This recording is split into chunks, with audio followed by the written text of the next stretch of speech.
abdominal plate tear, 6 months, clavicle tear, left calf tear, left lumbar tear, herniated disc, sciatica, dislocation of left thumb, dislocation of small fingers, left hand, double tear of the interbone ligament of the right hand, tendon broken in left wrist, bone fractured left toe, left foot, second phalanx, bone sprain in This is the all right from parkour? foot, bone sprain, left tibia, neck with broken teeth, cranial trauma, several. This is all translated, so I don't know how good this is. Heel cracked, cervical sprain, elongation of the ring finger, crushed palm cartilage, and like this is all within 8 years of training, I think.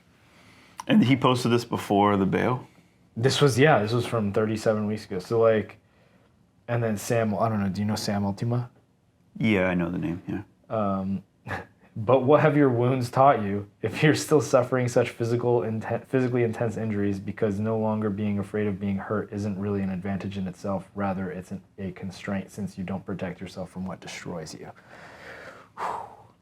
This is a good topic. Yeah.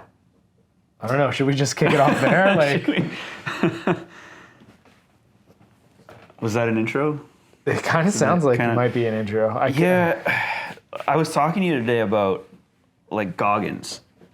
Yeah. And David Goggins is this polarizing figure who has tons of haters because his whole thing is like stay hard, and he's been through so much damage, and he also says things like, I want to die used up. You know, he wants his body to be used up, not preserved.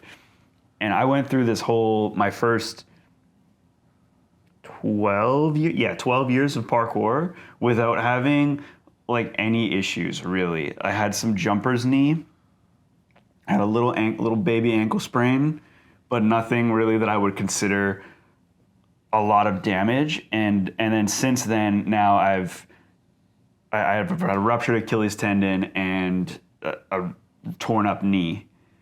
And I've become this guy now where if I were to say that on camera, it's like I'm that guy now where I'm still doing it. You know, I did this to my body and then this happened, but you know, you just get up and you just keep going. And it's kind of the same thing where I never thought I would be that guy. I actually thought I would be preserved. I had this vision in my head like 12 years before the Achilles rupture where it was that I was going to be like this 50-year-old pristine body person doing parkour, and it's been quite an experience just letting go of that. I don't know if you can speak to it much. Yeah, you're doing all right. Debatable. I would actually like to hear your perspective on that transformation in your own mind. Like, do you feel like you're more of the Goggins type now? Like, you want to die, like, used up? Like, you know, of old age, but, like, you want to be like, oh, like, I don't have a knee anymore, and I don't have feeling in my left toe, or what? Yeah, I have two feelings that basically come up on a like weekly or daily basis where like I can tell you like yesterday I go see my mom and I'm pulling up to the house, just park the car, stepping out, and I run into her neighbor who is a 70 plus active man. Yeah. And I'm just, looking at him stand, and I'm just as he's speaking, I'm thinking, I wonder if it hurts when he gets up. And it probably doesn't. And so I think about it that way because I think it's definitely going to hurt when I get up when I'm that old. I think I'm definitely going to have some issues. And maybe I'll get, I just have kind of wrote it now that I'm probably going to need a knee replacement at some point. Yeah. Just the amount that, because I'm missing a big chunk of my meniscus and I'm missing a big chunk of cartilage above that. So missing part of what cushions your tibia and part of what cushions your femur are completely removed from my knee. And so I'm probably going to need something put in there, or or maybe not. I don't know. Like there's also like this the concept of imaging and things that are orthopedically wrong with people and they're just fine. Yeah. Like people that have back pain and the imaging shows nothing, and then people that have no back pain but the imaging shows like, oh, you actually have a herniated disc or whatever. Yeah. So I could be fine. I could just go through it, but it does enter my mind where I'll be having a stretch of time throughout the week where I feel fine, and then I'll have a stretch of time throughout the week where I'm like, dang it, it just hurt when I stood up. Yeah. And I had to like walk it off or whatever. And then I see the 7-year-old guy moving around fine, and I'm thinking, am I going to be able to get there? So do you? Well, yeah. So there's been this like change in your experience in your body of like, okay, I feel great for the first 12 years, and then all of a sudden these more serious injuries start occurring, and now it's like, well, I might have to have like a knee replacement later on in life or things like this because you're realizing that at this point you're tearing your body down. But is there a change in your experience, your thought of like how parkour works, or like, how do I frame this question? Where is your head at when it comes to like taking risk in parkour? So right now, because we've just had like 3 episodes talking about Justin Louis and this, and we don't need to go there again, but of going for jumps that he was clearly not exactly capable of doing, and just kind of throwing his body against the wall. But you're like, I feel like you still have a self-preservation mentality around parkour. I don't know. What are your thoughts? I don't think that's wrong, but I definitely don't actively try to have a self-preservation mentality in terms of approaching jumps and challenges. Like, I think I spoke to this a bit when we were talking about Justin Louis and Capstone, where it's like, I wish I had a little bit more of that. When we were doing Super Camp and around SPL time this past year, and Ed Scott's here for an extended period of time, and Ed Scott has great mental. He's not something that most people would pick to when I'm saying that. He's not like a standout for, oh, Ed Scott has great mental, but he absolutely does. And I think I said to him at one point, like, can you just stick around here and like just yell at me to do stuff, from time to time? Because I kind of need that. I kind of need a training partner who's just telling me like, come on, man, like, can you just I need a bit more. I don't need the positivity. I need a bit more of like the warrior mindset, Yeah. Because I'm not actively trying to preserve myself. I think I'm coming out of the point in recovery where I'm concerned about taking impact with my knee. There's still some testing and some progression that needs to happen there, but I'm on like the good side of it where it's not in my head. Like, I'm not looking at a challenge and thinking like, oh, how's this gonna feel? Yeah, I mean, like, even from a few weeks ago when I showed up to that night session that you and Holden were having, and you're doing a jump that months ago you couldn't get yourself to do. Yeah. So like, you seem to be operating at a level that was similar to pre-injury, right? Yeah. I definitely feel like myself again now. Aside from like, I have jumper's knee on the other leg right now that but like, that's not like a thing where if I was determined to go out and do a challenge, it wouldn't be in my head. It's just something that I know, like, okay, I have to rest in order for this thing to go away. Okay, so you don't necessarily have the thought of self-preservation in your mind, like when you're like training. It's almost like this an unfortunate blocker. Yeah, and even before, like when I think about those first 12 years where I was training so much and always just more and more and more, because I recognized that I'm not like gifted in parkour. I don't have like a lot of talent to draw on. I think if I compare myself to just people on average, like, sure, I athletic than the average Joe, but I never considered myself to be very athletic. And so in my mind, the only thing that was going to make me better was doing more. And little did I know at the time that more can also lead to worse on the body. And when I hear, it's the same kind of thing, like, again, going back to like Goggins, like he'll talk about the same sort of thing where it's like, he didn't consider himself talented. And so the only way to get, and he might've been wrong about that, but the only thing to get him to where he got to in terms of achievements was just putting in work more and more and more and more. And it's actually a hard habit to get out of because I think like right now, I always want to do more because it's the only thing that has ever got me anything. So anything that I've ever achieved has always been through work. It's never been through just unlocking something in the moment. So we got to go back then. So like the list of injuries that I read from this guy who took this bail. And if you haven't seen the bail, go watch it. Should we link it? I feel. No, we can put a link in there. It's I don't actually know his name or anything. It's like Leonardo Roof or something like that. I think that might be not actually the case. Leonardo Roof. Okay. So he has a roof bail. So he actually does like a roof gap, undershoots it pretty heavily, and then just falls, like does basically a backflip and lands.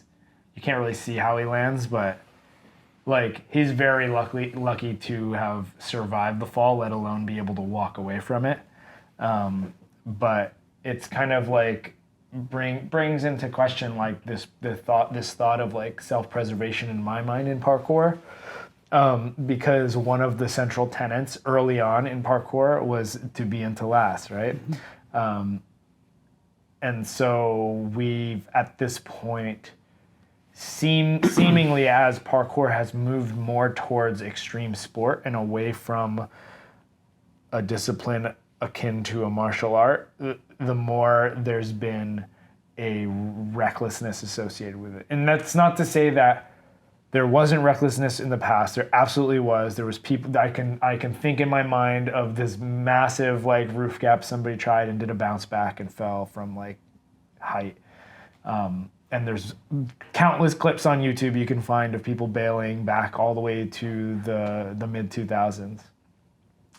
But it brings to mind, so like, what is your thought on this laundry list of injuries that this guy has experienced in 8 years of practice? And on top of that now, after that list of injuries was posted, he's now doing another gap where he's lucky to walk away from. Yeah, that bail probably didn't help that list of it. I'm sure, because someone posted that and said like, oh, he only got a few scratches or something from that.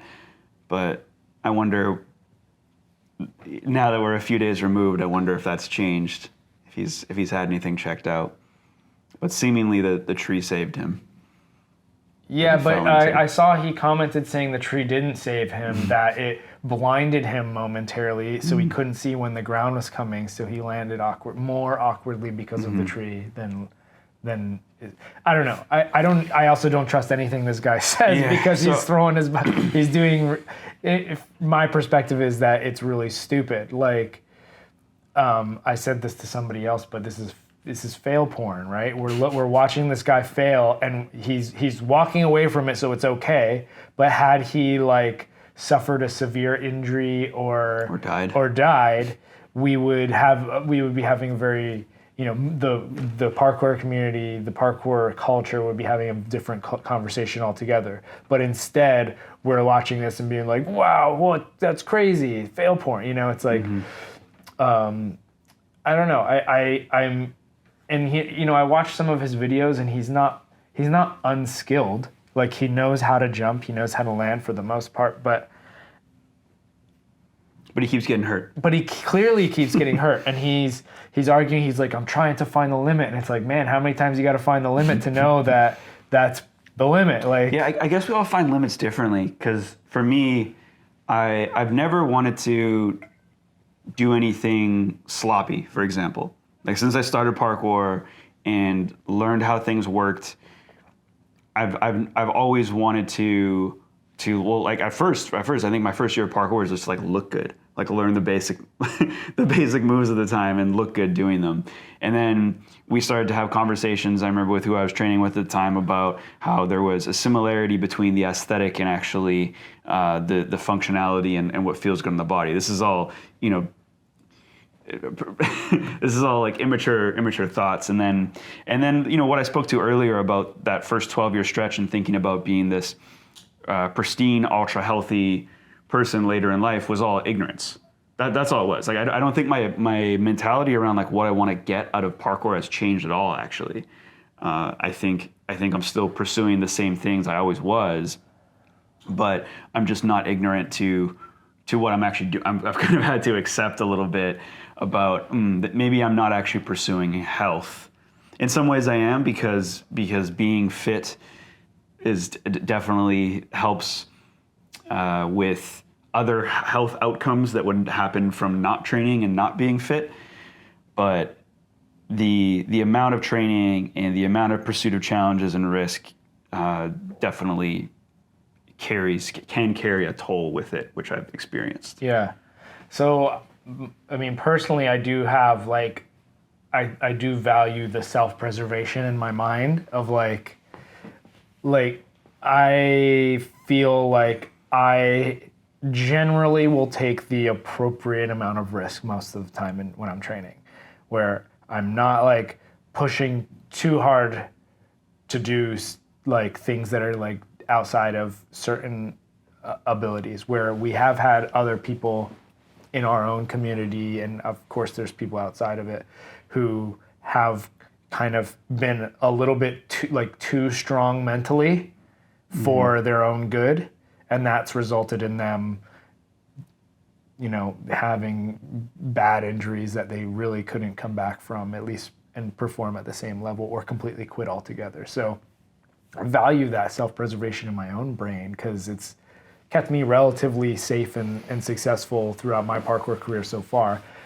Do I have injuries? Do I have long-lasting injuries? Absolutely. And I'm not ignorant these days, where I probably was the same way as you, but I'm not ignorant these days that parkour is this vehicle for health. But there's also, like what is the alternative?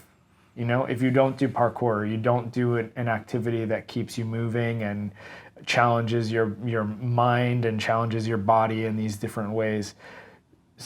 Being sedentary and getting back pain anyway. So it's like if I'm gonna get back pain when I'm 70, I'd rather it be because I did something than getting back pain when I'm 70 because I have been sitting my whole life. So that it's like this trade-off, right? But I think what this guy is doing to himself is going too far, and it's unfortunate. I feel like, I wonder if it's that he's not aware of his limits, because he said he's trying to find a limit. And then you asked me like a question earlier about, do I feel like I'm pursuing risk in the same way or whatever? And it's like I kind of do. I kind of do feel like I'm always trying to push what I can do. But my problem is I'm always afraid. I'm always afraid, and it's challenging to get over the fear. And it seems as if, well, we know this to be true, that some people don't have to battle that as much. So it's like I can be strong physically, but weak mentally, whereas someone else can be strong mentally and weak physically. Yeah. And so they're just constantly like living. As you said, we've trained with people that are like that. We come across them all the time, where there's some people that are able to kind of like almost push beyond their means. And it's hard to tell them not to do it. Yeah. Well, yeah, especially because like they can be successful, right? Like especially in like, it's exciting when you come across people who are like very strong mentally, because it's like, oh, they can do challenges that I'm too scared to try. And so then it's like, wow, like they're gonna unlock challenges. Maybe it's gonna push me to go for the challenges that I know I can do, that they're just kind of like casually going into, or even just it's inspiring to see somebody do something that I'll never do, or like don't. I mean, I don't really aspire to. Like, I aspire to be able to one day do it, but I also am, at this point, I'm like letting go of like a lot of the super high level, high risk challenges that I would have liked to do 10 years ago. Right. Yeah. I'm starting to get to the point where it's like, do I need to be doing that, or should somebody else? Do you think that's more like just a recognition of like where you're at right now? Like, so maybe you had something on your list, something that you saw that you wanted to do, and you said, okay, one day I'm going to do this jump or this series of moves or whatever, and you have it on your list for a bit, and you're like, yeah, one day I'm going to do it. One day I'm going to do it. But is it more of like a realization that the amount of work it would require to get to the level to do it, like both mentally and physically? Like, if you're assuming you're at a deficit of those two things to do the challenge, you're like, okay, this is an unrealistic amount of work and I should just let go of it a bit? Or are you saying that altogether you're starting to lose the vision to even make a list of those things anymore? Hey guys, sorry for the interruption. When we started Parkour, we didn't really know what we were doing. We made a lot of mistakes. We've also come up through it and seen the world a lot differently through Parkour. And we're hoping that through conversations like this one, that you yourself are able to think about things a little bit differently and hopefully get some value out of it. And we're really hoping that you can actually share it with your friends if you are in fact enjoying the content we're putting up here. STS is now ad-free, so please share it with your friends, like and subscribe to help us continue to grow this channel. No, there's still stuff, like I still aspire to do parkour and do cool challenges that I find interesting. But I do think a lot of like the really high level ambition has reduced, like to the point where, I mean, if I stopped doing parkour altogether tomorrow, I'd be happy with my career. Like, I accomplished a lot of what I set out to do. I did some things that I'm very proud of that were super scary mentally, or super challenging technically, or super physically demanding. You know, I've done all of it. That's not to say there's not more out there that I could pursue and that I do want to pursue. But if I retired tomorrow, I'd be happy. But I think actually like a lot of things are kind of feeding into this, and this has actually happened recently this year, was that there was a challenge that I wanted to do, and I had it on a list, and I was like, this is gonna be cool, I'm gonna film this, it's gonna be part of a video that I'll one day complete. And it doesn't have anything to do with diving through holes or climbing up buildings. But it was a cool jump sequence. And then we were out training one day. It was a Sunday jam. Oh, I know this is. And I roped Ollie into doing it instead. And he did it. And like there was this whole experience behind it. It was super cool. It was super motivating. And at the end of it, it was like, I remember you told me, you were like, oh, I knew like this is the moment.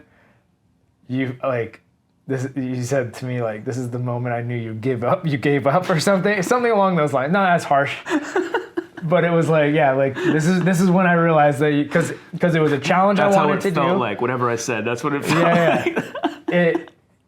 It was a challenge I wanted to do, and instead of going through the process and working myself up to be able to do it, and preparing myself however I needed to do to be able to do it, I handed it off to a young gun, and I said, hey, you should do this challenge because it's really cool. And he did it. And so I think actually largely what drove that decision was how trashed my knees were feeling.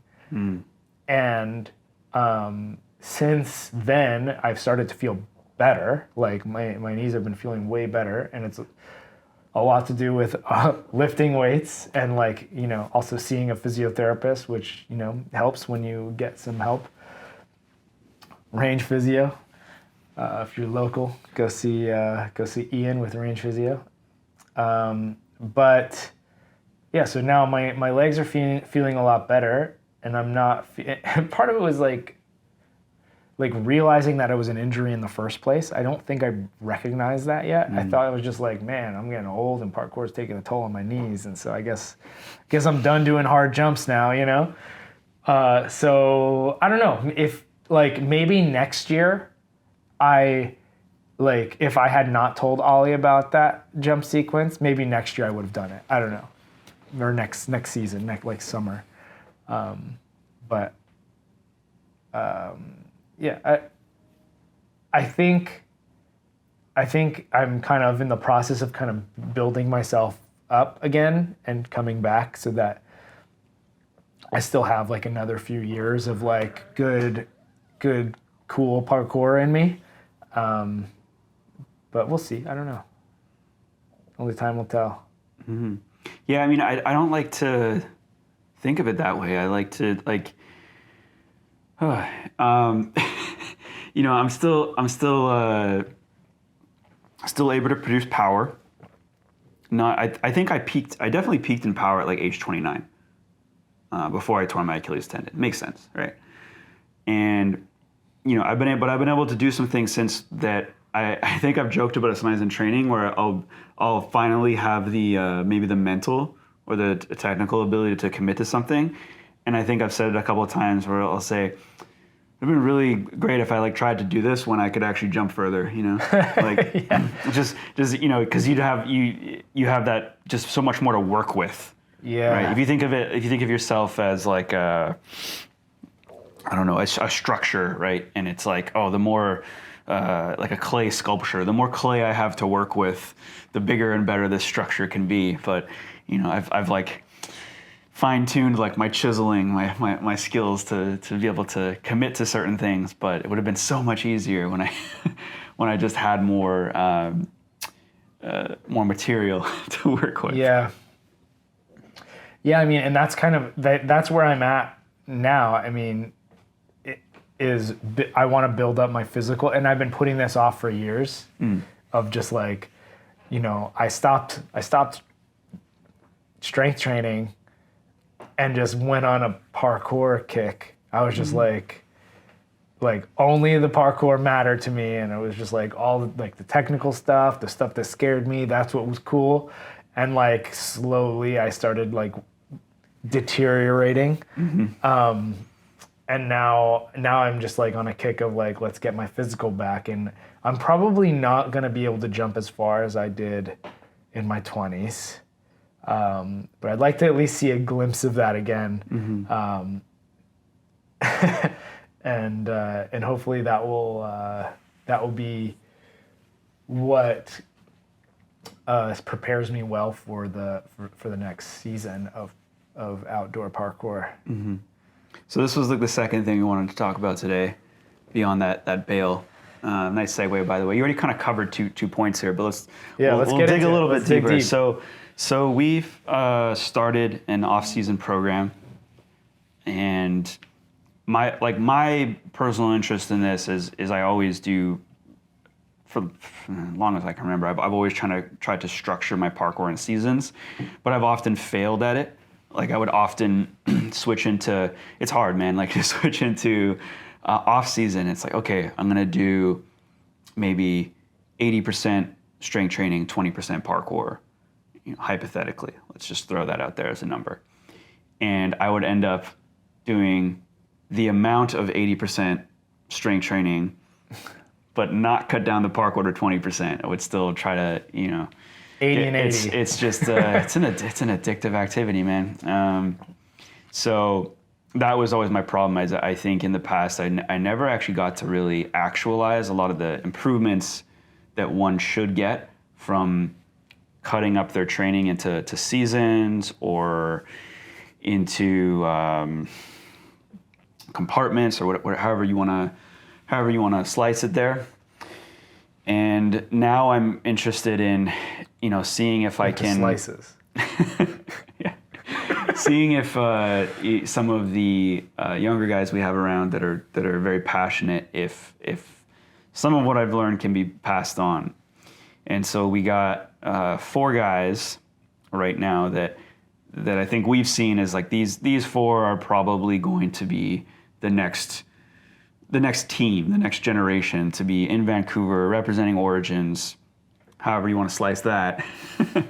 And we got them. My motivation was to try to involve them in the off-season training, and then also get you into it because you've expressed interest a lot lately about doing a program, getting back in. And so here we are. We're on week 4, and last week we did some jump measurements, and it was funny to me because everyone was disappointed, myself included, in the jump measurements. My piece with it was basically that just a month ago I did a 9-10 jump, and seemingly it was just like increasing a bit because I rehabbed my knee, and I've just been constantly strength training as I rehab my knee. I did a little bit less frequency over the summer because I was just trying to get back into the parkour, and then I had to take some time off over the last month because my other knee started to develop tendinopathy, and that doesn't mix well with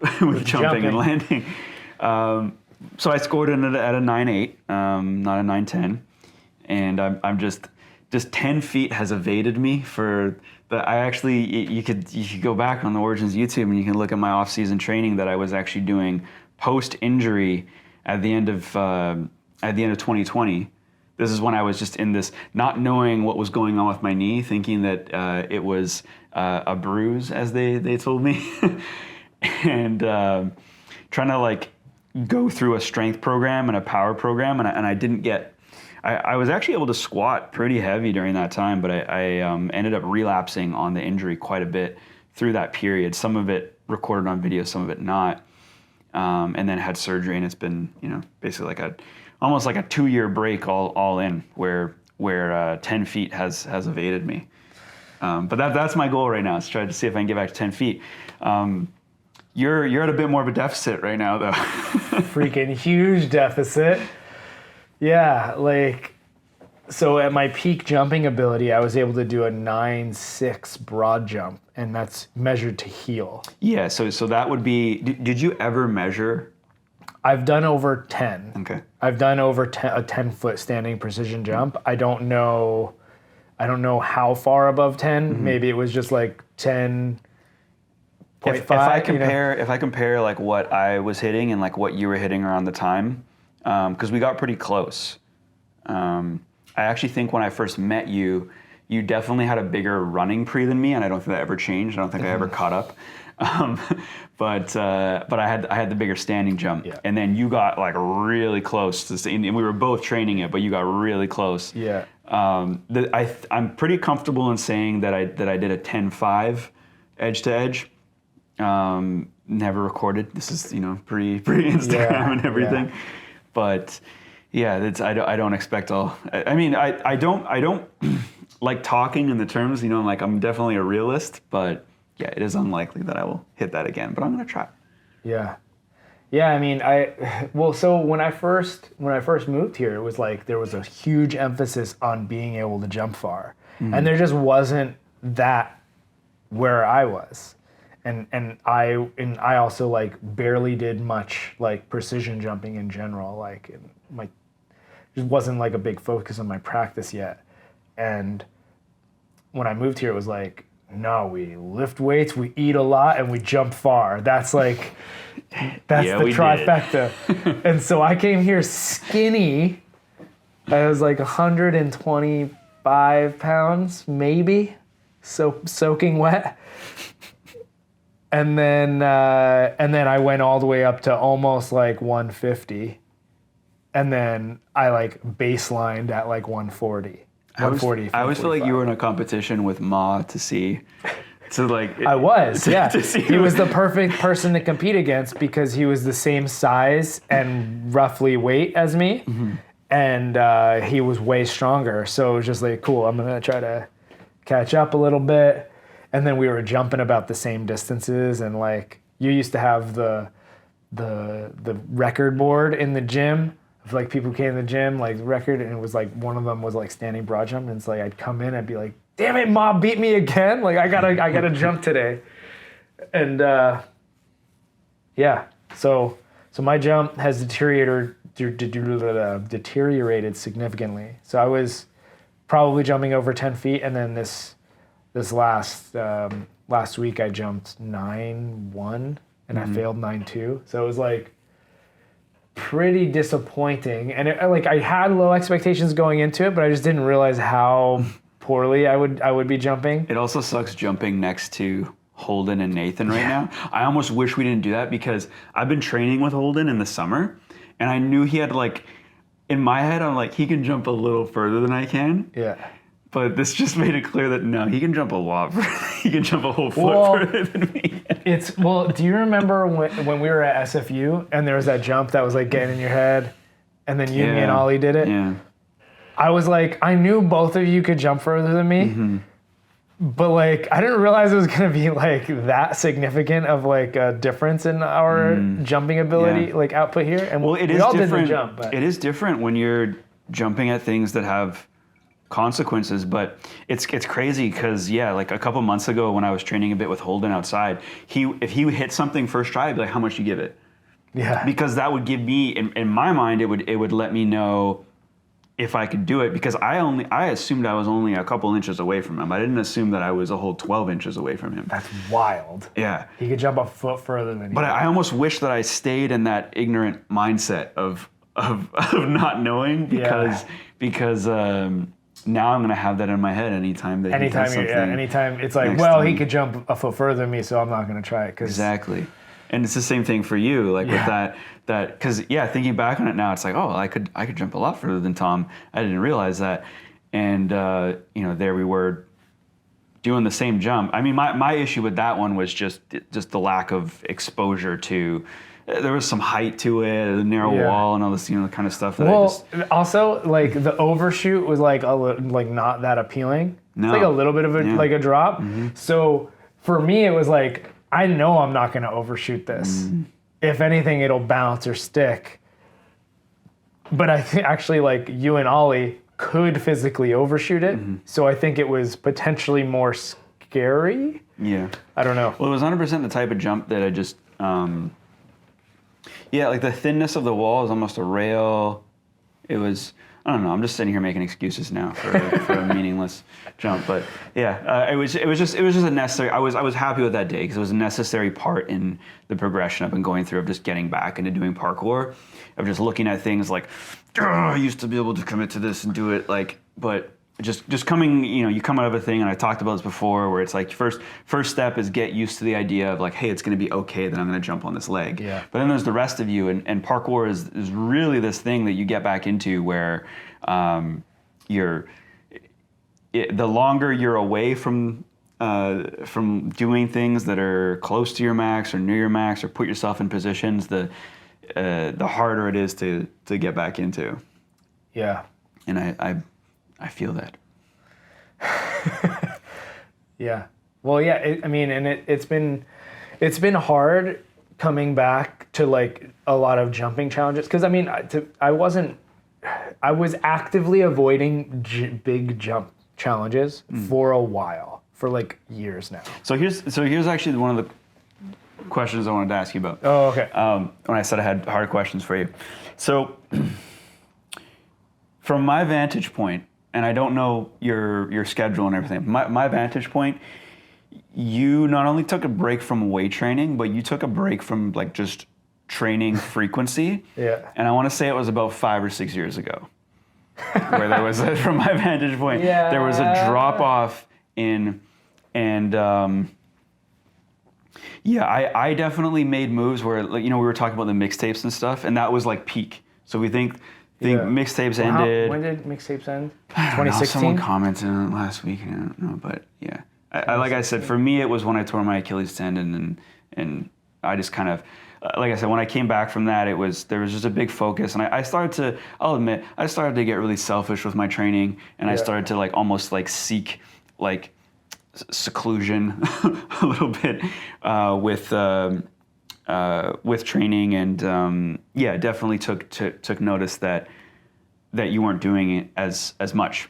That there was almost like a drop in motivation, and there was less and less. And to your credit, during that time, you still put out like projects, but it was almost I like was you're still doing parkour, and I was kind of going through phases of like, am I filming my training? Am I not filming my training? Do I care?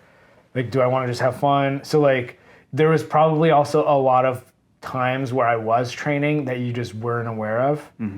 But that's not to say I'll give you that. I wasn't training as much as I was before, during the mixtape era. I see you keep a journal now, like when we're in the weight room, you're writing down stuff. But have you kept a journal like ever for how often you're doing parkour? I used to, yeah, actually very early on. So I did, and I had a journal in the early days of Origins as well. But I stopped that because it became less important for me to like, I'm training 6 days a week and I need to know like, what did I do like on Monday? Yeah. And so now it was more just like, oh, I'm like feeling good. I'm going to jump around today or whatever. So, and that happened for a while, but so I'll tell you one of the big reasons, and it's only occurring to me now, because I haven't really thought about why. But it was people, right? Like think about like the scenario, like the crew that we had, and the attrition that we experienced over the course of this 5 or 6 years. Yeah. Right? Like, well, we had, you think about the mixtape crew was us, Jared, Corey, Josh. Yep. It's kind of those are the main ones, but even like Reno, and then so I get injured. I recover from injury. Yeah. I go into seclusion. I just want to do my thing. Sometimes my training is quite boring because like I'll consider like going to the field and doing some sprints and then going to the spot next to the field and hitting some jumps after that. And I don't always want to like invite people into that. I'm usually just sometimes like, I just want to get this done on my own. And yeah, because I remember like so I guess for you, training partners matter. Definitely. Yeah, definitely. Because I don't particularly enjoy solo training, although when I do it, I get a lot out of it. But it's not like something I'm like, oh yeah, okay, I'm going to go and like, no, I like play, and play is a big part of my practice. So like if I'm play by myself isn't play. It's just I'm just grinding through. And maybe I'm like, okay, like, there's times where I'm having fun by myself, but it's, this, but like training outside, it's infinitely more awkward to train by yourself than to have one other person with you. And so like a lot of my my parkour ended up being with like Wes. So like Wes would be like, hey, like, we've got like a free weekend, let's go to hit up UBC. And I was like, cool, yeah, let's do that. So Wes kind of pulled me into like a bit of a like regular experience of training, which was good. And then I don't know, some of the other guys, like Ollie, a little bit, but also like still like not any kind of regular experience with that.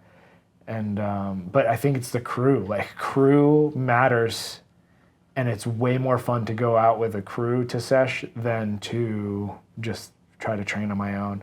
And so like even like Sunday jams, I'm not like always consistent with showing up to, and that's actually the other component to it, which is spot, which is just like, yeah, like, okay, I'll go to a Sunday jam, and we go to the typical spots that we go to all the time, and standard spot that can support a group of people training, but and they're accessible, but most of the time don't like spots that we go to, and it's so when I do show up, it's more for just the social aspect and get some movement in, and probably not going to do anything hard, but if I do, that's cool, but if I don't, that's fine. At least I got out of the house and did something.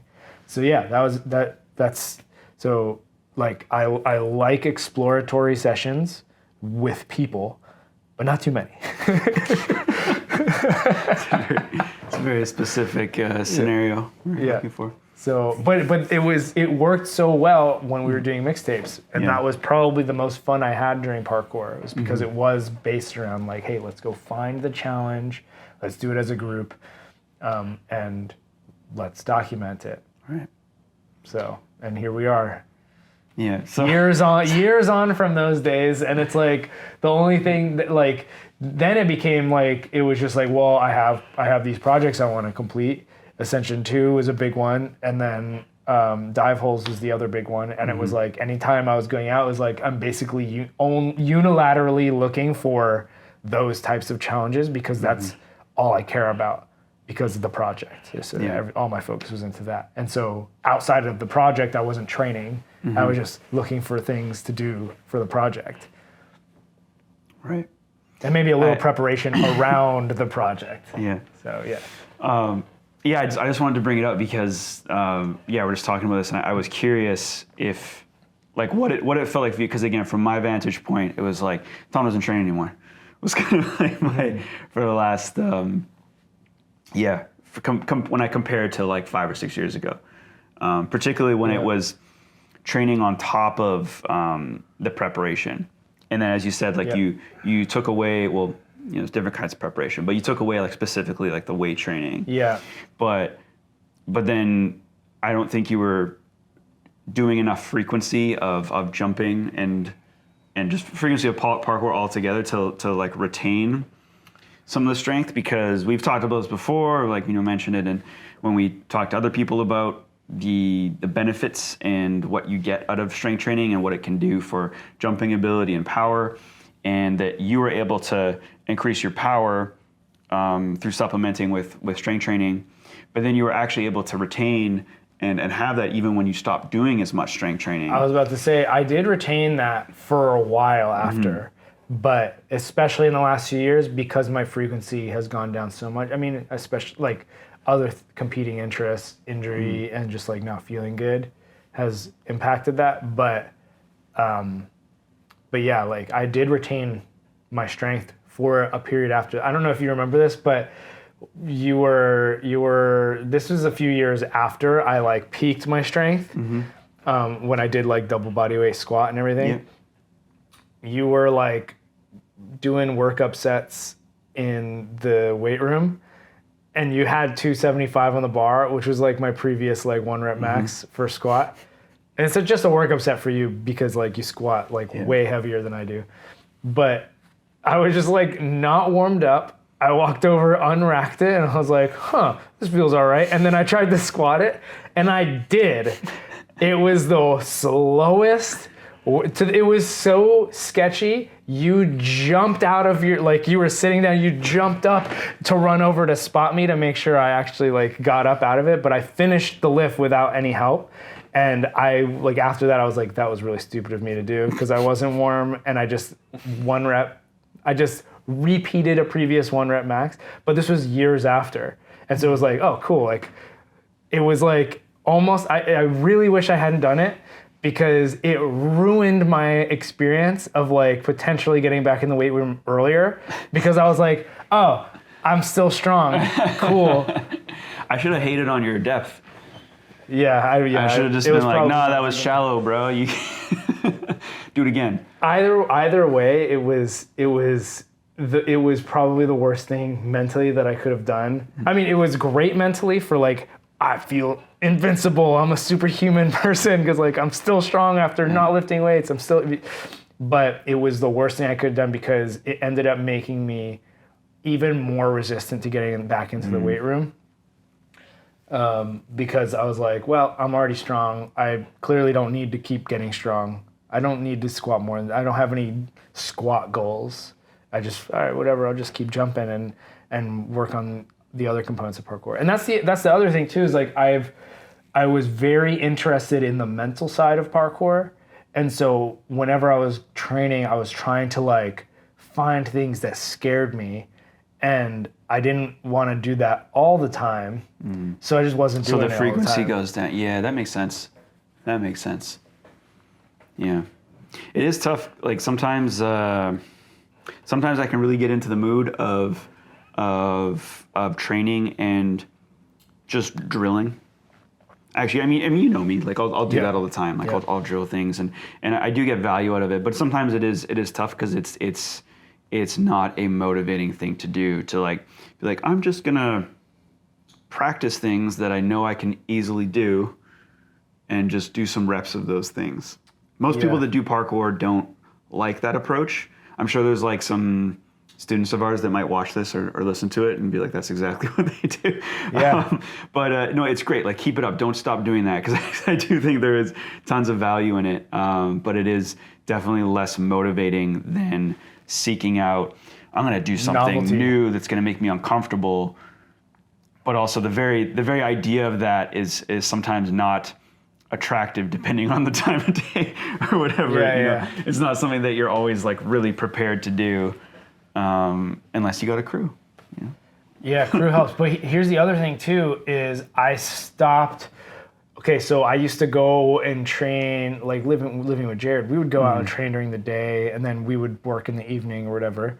But it got to a point in my own training where I didn't want to train before coaching. Oh, okay. So before working, I hated the like. I hated that a lot. So there's a couple things I don't like about it, but I really hated the time constraint of like, oh, I have to like fit this in, and like I can't just like let the challenges take as long as they need to, or let the exploration take as long as it needs to. But the other component is I like every time I would do it, I would be super focused on like, I can't get hurt because I have to go to work. And it was like, I don't know. It's in my head. It's just like, I can't get hurt because I have to go to work. And so it just like, it ruins my mental state for the session. And I don't know when that started, but it definitely was in that era. And so it was like, cool, well, I'm only going to train on weekends or days when I'm not working. And so that's time constraint with training has been something that I've struggled with, but I've actually found like a good place with that, because I'm always going to be busy. Yeah. And at some points of the year, some seasons, I'll have more time for parkour. Some seasons I won't. But when I have shorter amounts of time, it's just going into this, what we talk about, like low expectations, you know, go into the session, just, okay, what am I trying to achieve in here? Because if you only have an hour and then you got to go somewhere right away, like trying to go into that session, like I'm going to do something really hard, probably not the right idea. That might happen. That might happen for you, but probably not the right mindset to go into the session. So you go into the session just like, I'm going to get some work done. I'm going to rep some things. I'm going to play around, you know, see what I can do. And yeah, it's been better. And then I think I've told you sometimes about some of the challenges that I've went and got videos of with Mateo, where it's like a big challenge or a big line or something that I'm trying to unlock so that I can go and get it shot and done with. And some of my process for that has been like, okay, I got to go as often as possible to this spot. But a lot of those sessions would be like showing up to a spot and like, I only have 30 minutes. Right. But doesn't matter. I'm here, and in the 30 minutes, like I'm going to have like this little amount of progression that I'm going to try to get to. As long as I get to that, cool. I got some experience with the spot in. It's going to help with my mental. You know, you just tell yourself this story of like that. This is going to help overall. Yeah. Build up the frequency, and then that's it. And it has exposure, right? Yeah. The exposure therapy method. Yeah, and it has worked. It has worked, the exposure. So there are ways of getting in with what, again, it's you have to really. I think I've been really motivated to do those because I'll be driven by the bigger picture of like, oh, I'm working up to this video, but at the same time I got this full-time responsibility of the gym and everything that I got to do, and so I'm only going to have these little pockets of windows of time that I can put into working on this thing, and you just go do it. So it's just like, all right, I don't have all day to go to the spot, and because sometimes like if you want to do something like that, you'll give yourself like the whole day to wait until like, okay, now I feel good, now I'll go out. Yeah. But we don't have that. It's just like, oh, I'm going out between 3 and 4 o'clock, and I'm just going to show up there, and what happens. Yeah. That's it. some of my favorite sessions are going to UBC, which is a trek. And then it's like, okay, this is like a 6-hour session. Yeah. It's like, cool, I'm skating around different spots and I'm like exploring the little nooks and crannies of the campus, but it's like, that's unrealistic to be able to do all the time because it's such a large window of time. And now it's, you know, those days might be mostly behind me. Okay, man. I want to touch on one more topic. Oh, what do we got? So this is how long have we been recording for? Oh, not quite an hour yet. I think we got time for one little bit here. So under an hour. Feels like it's been longer. yeah, you know, we're just this is definitely one of those weeks where it's just like we're just going to talk about times of old. Yeah, talking about myself for an hour. But this past week, a very polarizing figure was exposed.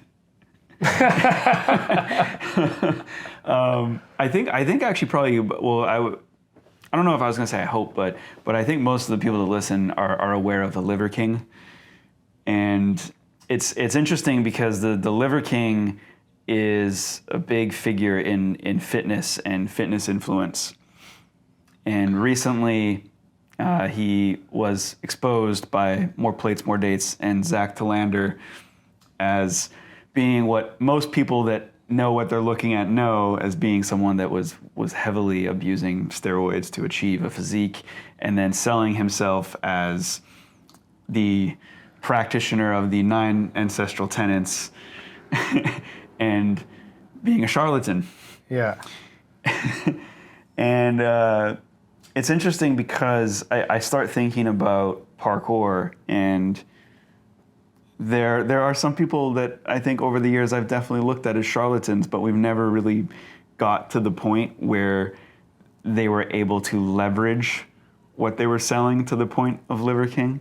But I wanted to ask you about this. Like, do you feel like this is something that's going to happen to parkour, where we're going to have a charlatan that is selling a method or a way, and then that they claim worked for them, but it clearly isn't going to work for anyone else, and then they're able to leverage that and make a bunch of money off of it? You know, probably it will eventually happen. It just, I'm not, so there's just not enough like online, like there's not enough products in parkour to like actually leverage that. So like there's not enough like online courses that are like, hey, like follow these 9 ancestral tenets and you'll become a parkour beast. There's just not much of that yet. I mean, there is some, but it's not really like, there's nobody who's like it's not like Tim Champion is selling like, this is how you become good at like swinging, and it's just like a couple bicep curl exercises or something. You know what I mean? Like we don't have like, it's like, oh yeah, just ignore the 10 years of gymnastics experience or however long he was training gymnastics for, and now he has like an amazing lache. That's not to distract from the parkour training he's put in to like gain the lache, but my point being is, I don't know what you would be what would you be a charlatan about? Like how, like, can you think of an example? I do have an example. Okay. A current one. Don't. What did you?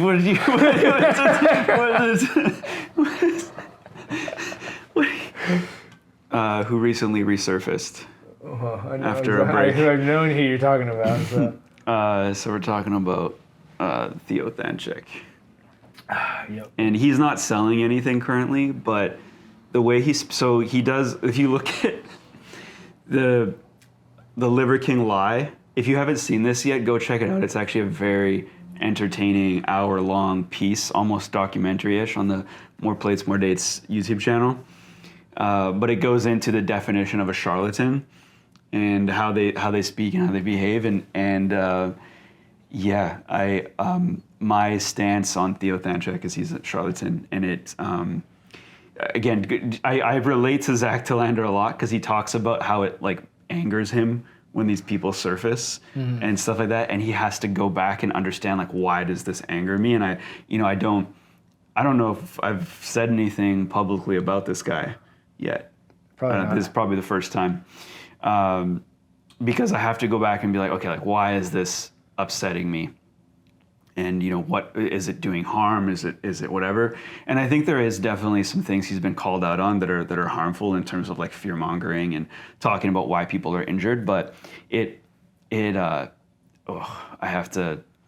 think like Doey was talking about him the other day when we were training. He was like, oh yeah, he says to like do this, and I just have to ignore it because I'm like, this isn't really a constructive place for me to get into. Plus, I'm going to be speaking from like anger if I get into there, so I have to be able to kind of pick my battles here. But what I guess what I will say is I hope he doesn't start trying to sell stuff, because there posture program.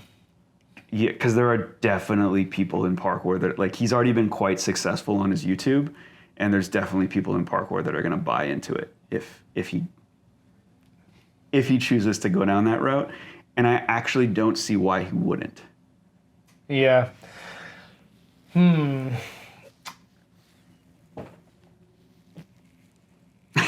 Yeah, I mean, I kind of had a similar perspective that he may be a charlatan. But actually, Callum's podcast with him, like, he held his own, like, very well, and he clearly knows a lot about what, like, all of the criticisms that the physio that was on No Bullshit Physio was bringing up, and then they got to the point where like they actually were agreeing at one point, and I was just like, oh, okay, so like maybe yes he has no. like maybe he has different methods, and maybe some of what he's doing potentially is harmful, but I don't think he's like intentionally. I think I don't put him at the same level as the Liver King in terms of what he's doing. Well, he would have to okay, so I would compare him to, do you know Nadi Aguilar? No. He's the what's it called? Functional patterns guy. Oh, okay. Yeah. And he's a charlatan, 100%. Okay. And I would put him on like he has a similar mindset in terms of approaching training and movement and stuff. That I don't need to go into detail like here about like why I know it to be false. But he's out there, promoting it. The difference is, again, like Nadia Aguilar is someone that is telling you that you need to be doing these exercises, you need to be doing this method, otherwise like you're totally crap. So he hasn't, taken that bold step to say like, hey, if you're not doing this, but what kills me is that he speaks with such conviction, which is not a bad thing. Like, you can be sure of yourself and speak over things where I'm like, you're not coaching parkour, you're not good at parkour, and you're coming at it from this stance of things that you have learned from some guy who also speaks with a lot of conviction and assumes that he knows everything. And then you're coming into the parkour space and basically, and I think what people are attracted to is because it's different. Because it's different, people, and because he's speaking with such conviction, people assume that it's correct. Yeah. Whereas he would do a lot better if he was saying, this stuff worked for me and for my client, and therefore, it might work for you. Try it out. He doesn't do that at all. Would he do better if he did it that way? No, he would do better on not pissing me off. Oh. and at me not calling him a charlatan. I mean, I agree with the tone, that his tone is, and his language is very like, this is definitely the case. Trust me, as an expert, not particularly defined expert. What is he an expert in? He doesn't have any degrees that like demonstrate that he understands science or anything like that. But I don't know. Like I'm not in favor of what he's doing, but I'm also like, at first I was like really, really like skeptical of it, but now I just ignore it. I think it's possible that he ends up becoming a charlatan and kind of profits off of like misinformation. But I think even the Liver King he's probably a psychopath, but he seems to like believe what he's talking about. Mm-hmm. You know, he's selling like liver supplements and heart and like all these different supplements that are not bad for you. They're probably actually good for you. And so is it all that bad that he's selling a product that is potentially helpful? Well, this is talked about in the video where like so much of what he's doing isn't inherently bad. Like selling, not a bad thing. The products he's selling aren't bad products. The 9 ancestral tenets he's talking about aren't bad. What's bad is that he was coming out and saying, I achieved like this freakish physique by doing these things when actually he was on a stack. Yeah, I mean, I agree. It's like super misleading, and it's potentially, it's just potentially immoral because you're selling something that's not there. But who do you know in like popular culture who just comes out and admits I'm on steroids? Well, that's a whole You know, other. it's one of those things where it's like, and I hate to be defending Liver King right now, but I feel like this, like you go up to you go up to Liver King and you're like, hey, are you on steroids? Of course he's gonna be like, no, I'm not, because it looks bad if you say you're on steroids. Well, for celebrities too, it's illegal. Like a lot of it's illegal, or it's even if it's like pharma grade things that they're getting prescribed and they have a doctor that they're working with, it's still things that you and I would not be able to acquire. Right. But yeah, it's problematic in Hollywood, and it gets talked about on the channels I've mentioned all the time. Right. As a like Natty or Not and like exposed videos are very very popular on YouTube right now. Yeah, totally. Yeah. Well, and that's good. I like people exposing it, but I also I almost feel like for Liver King, like to be coming out and being like this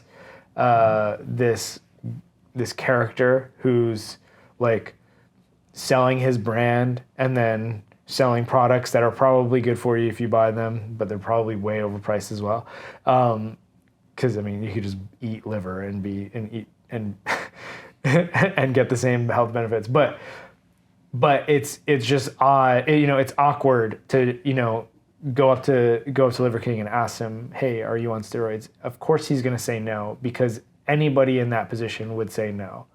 Well, there are a collection, and it is actually becoming in that space. So in like the bodybuilding and fitness influencer space, there are more and more people openly speaking about their usage. And so it's becoming this old thing now to be in denial. There's actually fewer and fewer people that are in denial, except for actors.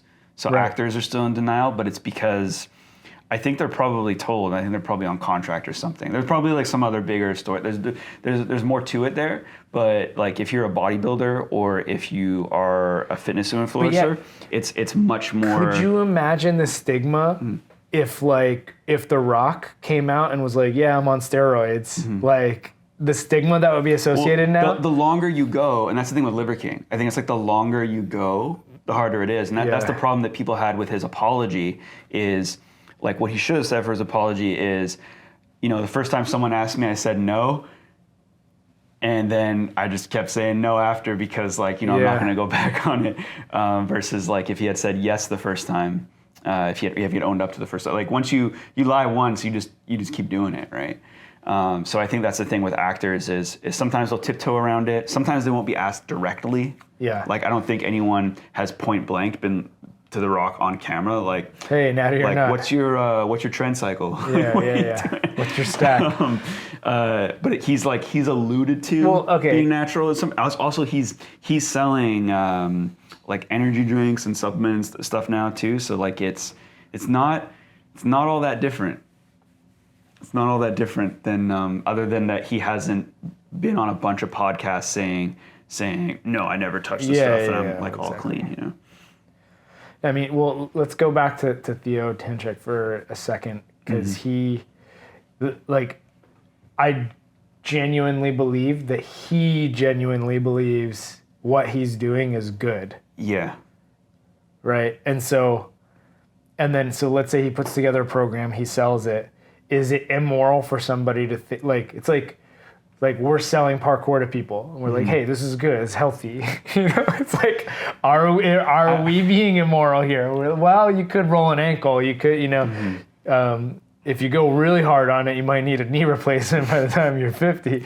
But, you know, yeah, I still genuinely believe parkour is good for you most of the time. In most scenarios, good for people to practice parkour, because I still do believe that. Even though you might get injured, because you could get injured doing lots of different things, but parkour is just like a better vehicle for it. But if Theo comes out with a program that's like, fix your posture, fix your shoulder pain, pay me, you know, $100, and I'll that might be give different, you this. because the way he's coming out now, like when I watch, it's hard for me to get through one of his videos, but the way he comes out in his videos is that he's analyzing like Verki, and he's like, this is the way he moves, and it's because of this that he's doing this, and it's just all these matter-of-fact things. If he comes up with a program that is like, do these things and you're gonna be able to be like this athlete here, whatever, that's totally different than like, these are some things that are good to practice for your posture and you might have less pain. There's just a different packaging of like one, again, it's like, I'm confused though. Which one do you think is the right one, the morally good one, and which one is the morally wrong one? Oh, sorry. The morally wrong one is the first one, where it's like, if you, I will confidently say this right now. Toby. He has no business talking about how to do parkour. No business whatsoever. From watching his videos, from hearing the way he speaks, from looking at his own clips of movement, he has no business right now telling people how to do parkour at an advanced level. No business whatsoever. And he should stop, because he has no idea what he's talking about in that realm. If he wants to talk about people like beginners and below, and people that is his own level and below, that's fine. He has no business talking about parkour at the advanced level. I haven't seen enough of his movement to be like, okay, he doesn't know what he's doing. But I think much. What? You're not missing much. Okay. I mean, I feel like I've heard from like some of the Australians that he's like actually like pretty good at parkour. So, but maybe it's wrong. Yeah, I don't know. But yeah, also it's like, well, do you have to? This goes back to another topic or another podcast we did. But do you have to be good at parkour to know what you're talking about and how to do parkour? That's another thing. That's another one. Yeah. So. Yeah. I don't think so. If we're talking about that way, for me, he doesn't check off the other boxes required to be like, oh, I'm in a perfect situation to be coaching people that are advanced in parkour and giving them advice and telling them what. He doesn't check off the other boxes to be in that position. So like, yeah, okay, like let's say like he didn't achieve the level of them in parkour. That's fine. There's a whole list of other things you should be able to check off if you're going to be coaching someone at that level, or providing them with advice. Yeah, like over a decade of experience. Well, coaching. just coaching people regularly, like coaching parkour classes and things regularly, and seeing how people do this and seeing how they respond to cues is a big thing. If you're gonna come, I'm not gonna come on to a video and be like, oh yeah, I think people should hold their shoulders this way, or do this exercise to get better at Kongs, let's say, without testing it on like 100 people first. Yeah, no, that's true. I agree with that. I don't know. I'm not like. I can go either. I mean, I'm definitely not into what he's talking about, but I'm also not as opposed to what he's saying as I think you are. And how do you feel about ukemi?